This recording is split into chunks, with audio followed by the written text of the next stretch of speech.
primera vez se dan sanciones en el ámbito petrolero por parte de los Estados Unidos directamente contra PDVSA y el dinero que irá a cuentas bloqueadas. ¿Tendrán acceso ustedes entonces a estas cuentas, a este dinero? ¿Cómo piensan utilizarlo y a partir de cuándo podrán ustedes tener acceso a este dinero? Sí, gracias primero por la entrevista, Fernando. Hoy, por cierto, cerraron un nuevo programa de radio en Venezuela a César Miguel Rondón por la censura.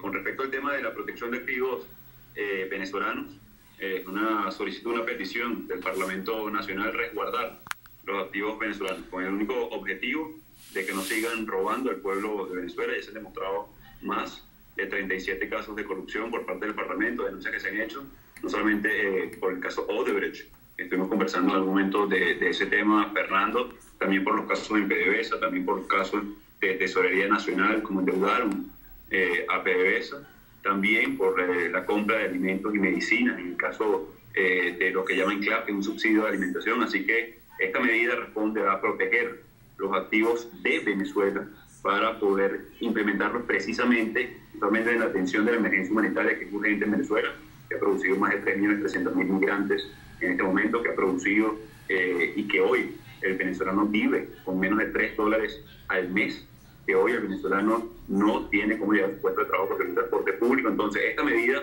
responde a evitar el saqueo, que continúe el saqueo a la nación y poder implementar, utilizar esos fondos una vez cese la usurpación, logremos el gobierno de transición y elecciones libres para desarrollar en el plan país que estamos trabajando desde el Parlamento, desde los factores de oposición y en discusión con todos los sectores que hacen vida en el país. Interesante escucharte el mencionar que se utilizará después de lo que sería la tercera fase o la tercera etapa del mismo planteamiento que has venido haciendo. Sin embargo, el tema de la ayuda humanitaria es algo que no puede esperar, Juan. Y la primera pregunta que te hago es, ¿de dónde vendrían los recursos para una ayuda humanitaria? Y segundo, ¿cómo lograr que esa ayuda humanitaria entre a Venezuela cuando aún las Fuerzas Armadas, al menos en voz del ministro de Defensa, Vladimir Padrino, continúan del lado de Maduro? ¿Cómo hacer esto y de dónde sacar el dinero? Sí, ya hay un primer aporte de un país amigo como los Estados Unidos de $20 millones inicialmente. Se está trabajando muy intensamente en una comisión designada por el Parlamento, una comisión técnica también que está acompañando de ONGs, de fundaciones también a nivel nacional, haciendo un inventario muy rápido que se viene trabajando. Han tenido mucha labor estas fundaciones para atender las emergencias, primero clínicas, enfermedades crónicas también, todo el tema de alimentación para los más necesitados en este momento, como en hospitales, como en escuelas de atención primaria. El tema de la ayuda humanitaria también hemos contado con respaldo de algunos países de la región. Aquí hay un elemento importante, nosotros hemos hablado en todo momento de las Fuerzas Armadas. Es altamente probable que parte de esta ayuda humanitaria entre por puertos marítimos y terrestres, a través de los vecinos países. Aquí va a tener un dilema adicional nuestras Fuerzas Armadas, a las cuales hemos hablado muy directamente, que son parte importante de la sociedad venezolana, que son parte importante también de la reconstrucción del país, a los cuales hemos hablado de amnistía y garantías para que se pongan del lado de la Constitución. En este caso, ellos van a tener la decisión en sus manos de permitir la entrada o no de parte de esta ayuda humanitaria que ya ha ofrecido parte de estos $20 millones en los Estados Unidos. También hemos recibido de Europa alguna oferta importante que se ve materializada en los próximos días. Hemos hablado con los vecinos en Chile, Argentina, Paraguay, Colombia, Brasil, entre otros países, y también están dispuestos a colaborar, a atender esta emergencia que, insisto, ha visto desplazar venezolanos por la frontera, caminando cientos de miles de kilómetros para llegar a buscar oportunidades. Y también la crisis que vivimos hace una semana o dos, hubieron 7 pacientes en el clínico universitario, por ejemplo, por falta de electricidad. La planta no funcionó y lamentablemente perdimos esas vidas lamentables en Venezuela, pero también en el JM de Los Ríos, o también los pacientes, por ejemplo, renales, que el Seguro Social hoy determinó que tenían 5 días de insumos, condenando a muerte a más de 2.000 pacientes. Entonces, es urgente, no va a esperar evidentemente a que terminemos de lograr la fase. Los tiempos del hambre en Venezuela también son muy claros, y por eso hemos urgido. La primera medida que tomamos fue precisamente autorizar el ingreso de la ayuda para que pueda correr los lapsos muy rápido de este paso. Pero Juan, me dices que va a depender la decisión prácticamente de las Fuerzas Armadas de dejar o no entrar la ayuda humanitaria.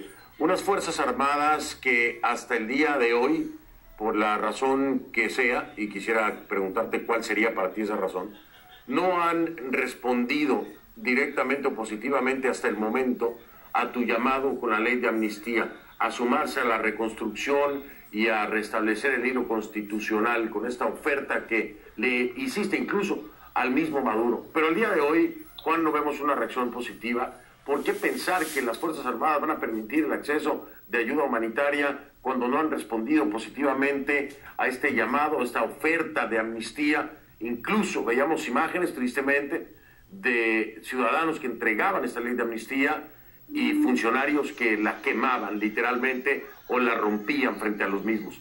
¿Por qué pensar que puede darse ese escenario cuando la situación es otra? Son varios elementos, Fernando. El primero es que el 70 u 80% de la familia militar venezolana sufre de la escasez de agua, sufre de que no hay comida en la casa, sufre de que no puede complementar o completar su alimentación y la canasta básica. Sufrimos todos los mismos problemas. Ese es el primer elemento, el compromiso que tienen con Venezuela, con la Constitución. El segundo elemento, que creo que es muy importante, que hay un descontento latente en las Fuerzas Armadas. Vimos 27 sargentos que hoy están siendo torturados en Medellín, ¿cierto? Manifestar su descontento en Cotiza. Hay 160 militares activos, presos, detenidos por un mensaje en el celular, por simplemente decir que no bastaba o alcanzaba el arresto operacional para poder cubrir la demanda de la tropa. Entonces el descontento está ahí, está latente. Ya hay también un incentivo positivo ponerse del lado de la Constitución, que es la ley de garantía y amnistía. Hay también los elementos ahora no solamente de amnistía y garantía, hay un incentivo que es nada más y nada menos poder ayudar a cada venezolano que necesita esa bolsa de diálisis peritoneal, que necesita insulina, que necesita retrovirales, que necesita insumos para curar el cáncer, por ejemplo. Entonces, no es poner la carga solamente sobre la Fuerza Armada, es lograr ejercer las competencias del Parlamento, es lograr ejercer las competencias de la presidencia encargada para lograr las tres fases que hemos determinado y poder, entonces, no poner en dilema a las Fuerzas Armadas, darle una oportunidad nuevamente que se pongan del lado de la Constitución, pero más importante, del lado de su gente. Voy a preguntarte algo porque me llamó la atención y ya después entramos en detalle con la ley de amnistía para que me expliques algunas cosas, pero no quiero dejar pasar este momento para preguntarte algo que me llamó sumamente la atención. Cuando minutos antes de que se diera esta conferencia de prensa en la Casa Blanca con el asesor de Seguridad Nacional y el secretario del Tesoro, verificaba yo tu cuenta de Twitter y en ese momento lanzabas este comunicado, ¿no? Que son las acciones precisamente que estarías tomando, donde viene incluso la mención acerca del nombramiento en las juntas directivas de PDVSA y Citgo. Minutos después se interrumpe programación en esta propia cadena y entonces vemos la conferencia de prensa en la Casa Blanca. Juan, ¿hay una coordinación directa y concreta con las acciones de Juan Guaidó y de la Casa Blanca? ¿Están de la mano? ¿Están coordinando este tipo de anuncios? ¿Van de la mano? ¿Se están poniendo de acuerdo para hacerlo? Fernando, el acuerdo de protección de activos, hay dos acuerdos además, producto de la corrupción, de recuperación de activos producto de la corrupción, que fue aprobado hace 2 semanas en el Parlamento. El día 15 de enero aprobamos el de protección de activos. Es un acuerdo aprobado por el Parlamento el 15 de enero. Esto simplemente viene a ser hábil y legítima las decisiones del Parlamento, que por cierto, no solamente se van a quedar en los Estados Unidos, también vamos a evitar a Europa la protección de activos de Venezuela en esos países. El sábado o domingo se cumple el lapso que le dieran, el ultimátum que le dieran a Maduro, y vamos a extender esta petición de protección de activos de Venezuela, de la República de Venezuela, a todos los países, incluso los vecinos.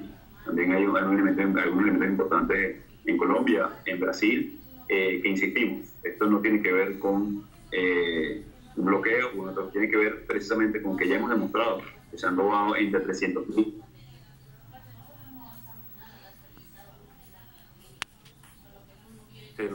Se me congeló ahí la imagen.